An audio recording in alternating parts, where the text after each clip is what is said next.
Hello students, आज हम case study करेंगे लेवल्स ऑफ मैनेजमेंट के ऊपर। आज मैं आपको सिखाऊंगी कि लेवल ऑफ मैनेजमेंट के ऊपर अगर केस स्टडी आ जाती है तो उसको कैसे आइडेंटिफाई करना है।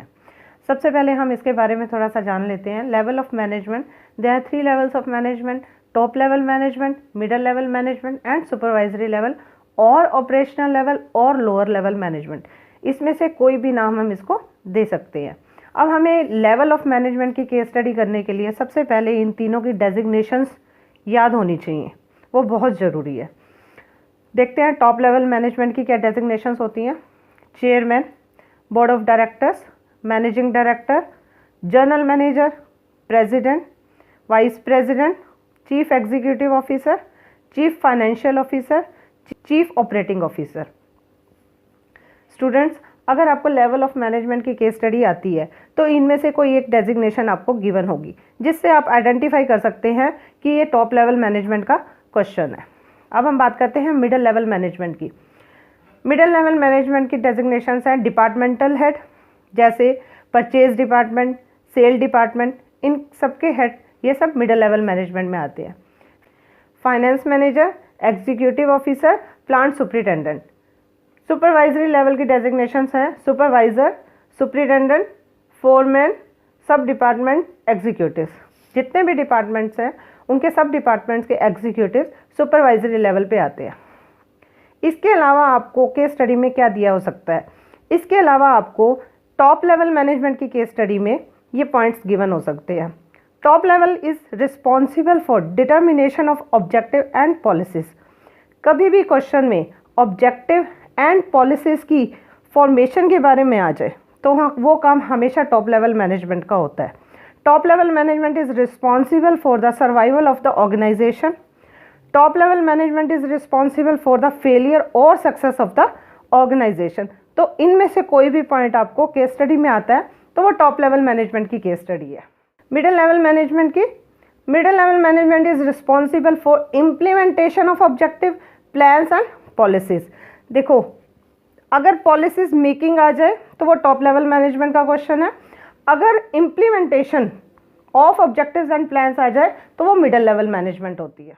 टॉप लेवल मैनेजमेंट पॉलिसीज बनाता है and middle level management policies को इम्प्लीमेंट करता है एंड अकॉर्डिंगली अपने सबऑर्डिनेट्स को वर्क असाइन करता है। सुपरवाइजरी लेवल जो होता है वो एग्जीक्यूशन ऑफ वर्क करता है, एक्चुअल में जो वर्क को कराते हैं वो सुपरवाइजरी लेवल होता है। फिर मिडिल लेवल मैनेजमेंट की केस स्टडी में आपको आ सकता है it is a link between top level and lower level management. Supervisory में आपको आ सकता है responsible for maintaining quality and safety standards and minimising wastage. अगर आपको minimising wastage, safety standards, maintaining quality, अगर ये सारे वर्ड्स आते हैं तो ये सुपरवाइजरी लेवल की केस स्टडी हो सकती है। स्टूडेंट्स, अब हम कुछ केस स्टडीज़ देखते हैं। आज की हमारी केस स्टडी है केस स्टडी नंबर 3। पहले 2 केस स्टडी हम वीडियो नंबर 1 में कर चुके हैं। Mister Ram is working as chief financial officer in a multinational company. State the level of management Ram is working and the functions that he is performing. अब यहाँ पे हमारे क्वेश्चन में है mister Ram is working as chief financial officer in a multinational company. Chief financial officer कौन हो सकता है? देखो, अब हम टॉप लेवल मैनेजमेंट के इसमें देखते हैं चीफ फाइनेंशियल ऑफिसर। इसका मतलब ये case study top level management की है। Ram is working as top level management. फिर इसमें क्वेश्चन पूछा हुआ है उसके फंक्शंस आपको हर बुक में गिवन होंगे तो आप उससे लर्न करके लिख सकते हैं। मैं यहाँ आपको सिर्फ केस स्टडी की आइडेंटिफिकेशन सिखाऊंगी। फिर हमारी case study number 4, Raman is working as a finance manager in a company.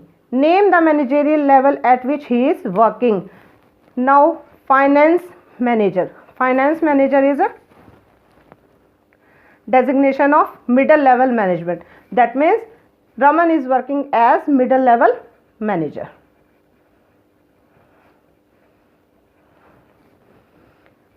Now case study number 5. Mr. Chirag is working as a foreman in a garment manufacturing unit and he supervises 8 employees under him. At which level of management he is working? Mr. Chirag is working as a foreman. अब यहाँ पे हमें जो designation दे रखी है that is foreman.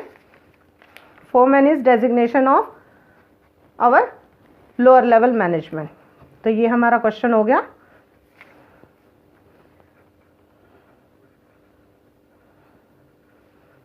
Operational level और lower level management का।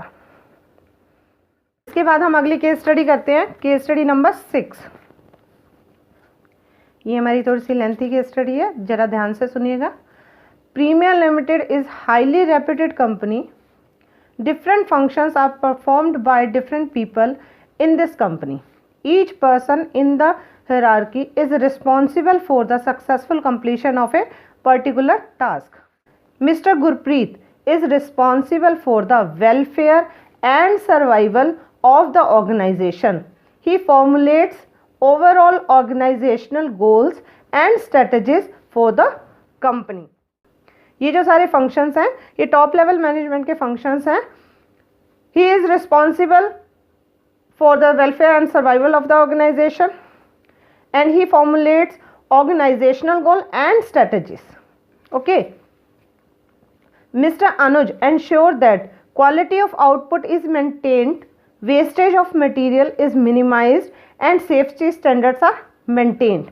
अब ये सारे जो functions हैं ये हमारे supervisory level के functions हैं।